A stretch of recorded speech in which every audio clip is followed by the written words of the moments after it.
Canada's most decorated Paralympian in Nordic events, Graham McKeever, in the men's 1 kilometer sprint free final for the visually impaired at Sochi.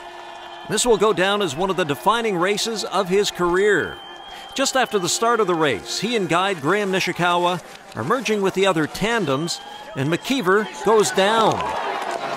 The Canadian favorite suddenly has a huge problem to deal with if he hopes to win his second gold medal of the 2014 Games. The race will only take about 4 minutes, so the lost seconds are precious, and Sebastian Modin from Sweden quickly takes advantage, building his lead to more than 50 meters. McKeever tracks down Russian Oleg Ponomarev, and then into the final turn at the Lora Cross Country Stadium, McKeever reels in the Swede.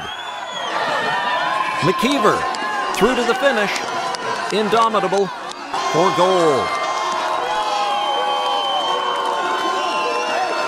Well, I thought we were clear. I mean, we had a decent start. You know, we're old guys, or at least I'm an old guy.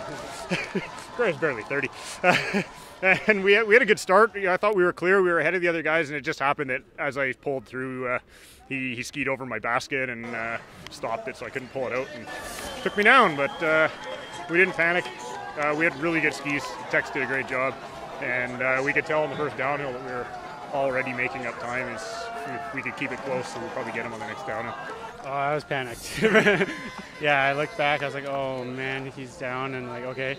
I just waited for him, and he got back on, and then I'm like, okay, don't panic, we'll catch them. And then, yeah, I just hit as hard as I could and tried to go through the Russians. And when we got around them, I was like, oh, that's a big relief, because that was a bit sketchy for sure for a few minutes.